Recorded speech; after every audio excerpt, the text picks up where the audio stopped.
Hello everybody, I want you to come in here today. I am making some homemade deer chili. Okay, good morning, good afternoon, good day everybody. I say that because everybody lives somewhere different, so sometimes I say good morning and then people come back and they will say it's afternoon or it's night here. Hold on, let me get the camera set up, y'all. Give me 1 second. Let's see here. Okay, let's see.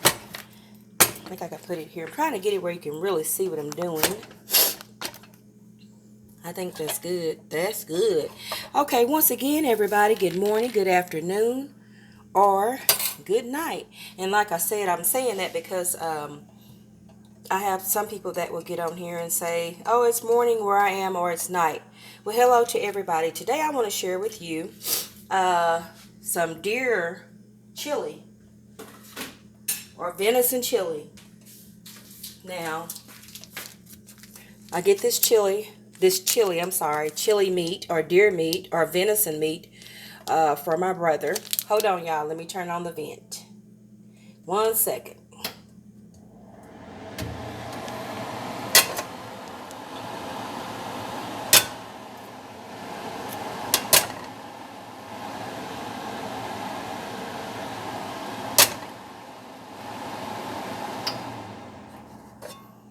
Okay.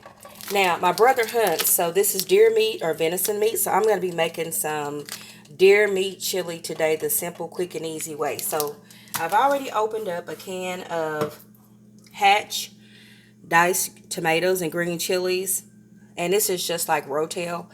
But this one, the Hatch brand, is very, very spicy. So I like this one. So I've got 1 can of that. Now in my pan or my pot, I don't have anything in there. No water, no nothing.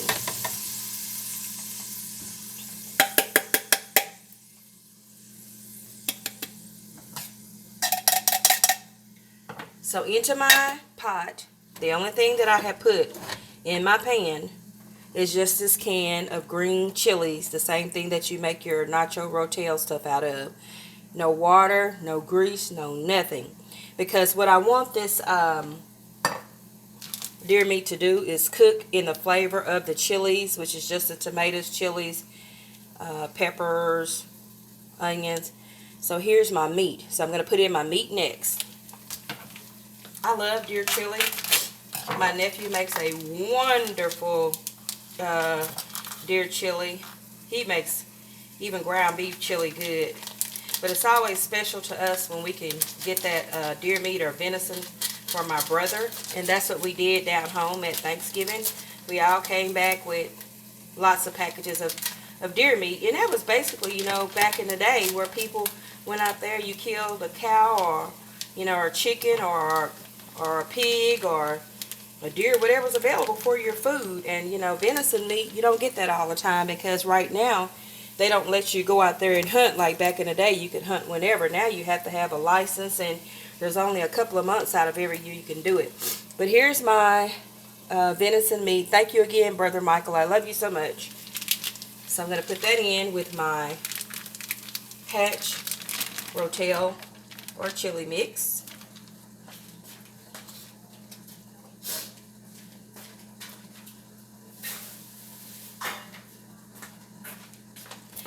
Okay, now what we want to do is we want to get that broken up real good. Anytime you're using this kind of a pot, use a wooden spoon or something that's silicone like this so you don't scratch your pot, because you're going to be doing a little bit of stirring. So I always like to tell people that. So we're going to take this spoon and break up our meat. Just like we do ground beef. That's the only thing. Same thing like you're using ground beef, except for this flavor is going to be off the chain because the meat tastes so good, and it's not gamey. A lot of people think it tastes, that smells so good already, gamey, but it's not gamey at all, because when your people that process your meat, they cure it for you. You can make it into sausages, steaks, roast, whatever you want. So they cure it for you. And it just don't have that gamey flavor. It just tastes fresh. It does have a distinct flavor, but it's not gamey at all. All right, now I'm gonna pick up this pot because of how my camera is. I gotta get me a tripod, y'all, so I can set that up and move the camera around. Okay, so now I've got my can of Rotel or Hatch chilies, and I've got my meat, and this is what that looks like. Doesn't that look good? So see, I didn't use any oil or anything else, just that one can of that and my meat. So we're gonna brown this up. Okay, stay tuned. Okay, now our meat is still browning. So what we're gonna do while the meat is still browning, we're gonna add in some onion powder. And you can also use fresh red onion, yellow or white onion. But I like to use just a simple onion powder because sometimes everybody that's eating your chili, they don't like the chunks of the onion. So what I do is I use the onion powder because I love the onion flavor. And then on the side, I cut up red onion, white onion, cheese, sour cream, whatever I'm going to serve it with. Because some people just don't like those chunks of onion. Now, I love chunks of onion. But since everybody is not eating that like that, I have to make it, you know, normal, simple. And then we add our own toppings. Now I'm going to go in with some Goya perfect seasoning. Best seasoning you want to get. It doesn't have a lot of sodium, but it has a whole lot of flavor. And I'm using the rest of that. It was only about, oh, that smells so good, 2 tablespoons of that. Now I'm going to go in with chili powder. Chili powder, you can be liberal on that. That's where your flavor for your chili is going to come in. So be generous. I'm going to say I'm probably using about 2 tablespoons, maybe 3 tablespoons of chili powder. That's where you're going to get your beautiful color too. I'm going to go in with a little bit of paprika. And that's just a little bit of red pepper spice there. Not too much. I'm going to say maybe a teaspoon. Not too much because that paprika overtake your food sometime. Cumin. Cumin gives it that good old smoky flavor like it's been cooking all day. You can be generous on that too. So I'm going to say about probably 3 tablespoons of cumin. Last but not least, I want to use some crushed red pepper. I do like a little spice. Not too much, just a little kick.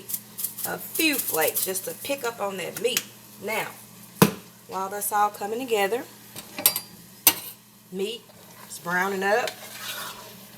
Oh, you should smell the flavors of this seasoning that I put in. It smells like it's done already. Oh, that smells amazing. Okay, now, this is pretty much almost browned up. And what I like to do when I make my chilies and my ground beef, like for spaghetti and stuff, I start my meat, and then after it's almost cooked and brown, then I add my seasonings, because I like for my seasonings to go in there and cling to that meat when it's in that final stage of browning up, because that way that's where your flavor comes from. Because sometimes if you throw in your spices too early, your spices will cook out. So there we go. Our meat is pretty much browned up. So let me show you what that looks like. It's going to already have our beautiful red color. And I'm going to show you how we're going to finish this off. So this is what we're looking like. See, it's already browned up, but it has the beautiful color of the chilies and the cumin and the paprika and everything I put in. So we're going to let it go about another, I'm going to say about 15-20 minutes. Stay tuned. Okay, everybody. Let's go in now and add in 1 full can of tomato paste. Now you can also use 1 large can of tomato sauce and a half of a can of tomato paste, but I like for my chili to be hearty and have a nice robust flavor, so I use 1 full can of tomato paste. I just think it just gives it like the extra boost that it needs, and I don't use like a lot of tomato paste off in there. I mean tomato sauce, because the sauce is so thin and it's a different version of tomatoes, how they cook in recipes. So I like the paste because that paste is concentrated. It's the same as if you went out in your garden and pick you some tomatoes and blanched them and then froze them. I mean, just nothing but concentrated tomato flavor. And you don't have to use several cans of the sauce, because like I said, your sauce is a different version. It's a lighter version because it's a sauce. So think of it this way. You got a sauce and a paste. The paste is so thick, that's your paste. So you want that because that's clinging to that meat, and that's the flavor that you want, something that is going to cling to your meat. Now I'm going to rinse this can out because I like to get out all of mine.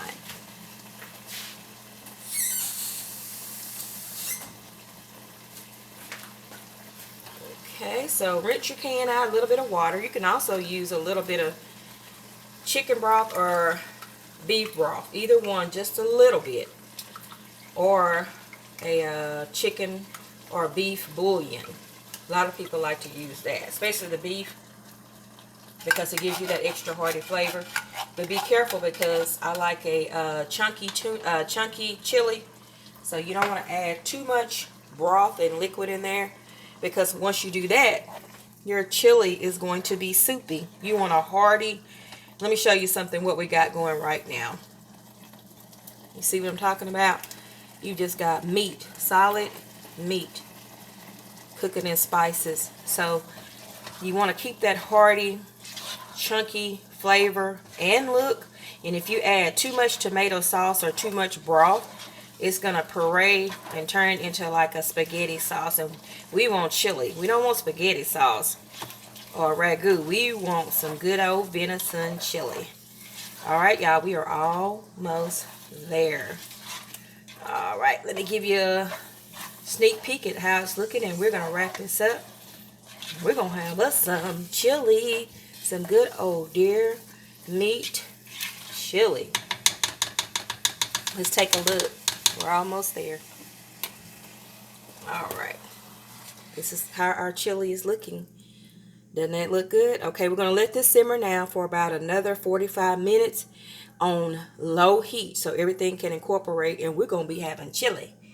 Alright, stay tuned. Okay, everybody, the chili is done. Now, what you can also do, it just depends on what you and your family like. You can add a can of chili beans or black beans or pinto beans. You can use 1 or 2 cans depending on if your family likes beans in your chili. That will thicken it up. Plus, it's going to give you a delicious flavor of those beans cooked in that meat. I would say, personally, maybe 1 can of chili beans, because chili beans already have a wonderful flavor. And also, black beans taste delicious in chili too. So that's optional. Alright, our chili is ready. Let's take a look at this chili. Oh, it smells wonderful. Here's our chili. Look at that hearty pot of chili. And the way you're going to serve your chili, I'm going to give you lots of options. You can serve your chili with all kinds of shredded cheeses, sour cream, pico de gallo, onions. I'm going to serve mine with a salsa verde sauce that my niece gave me, which is just a delicious green sauce, easy to make. You can serve it with crackers, tostadas, bread, toasted bread. The sky's the limit. And then with the leftovers, since you have quite a bit of it, you can take it and make chili pasta or chili lasagna. And all you do is just take your leftover meat, and you're going to prepare your spaghetti and toss it together. Or if you're going to do lasagna, then you just use the same chili meat or chili and layer it like a lasagna. So here's our finished product. Now, if you will come back later on, I will be doing a mukbang on this chili. But let me get y'all a good spoon of it up so you can see how good that's looking.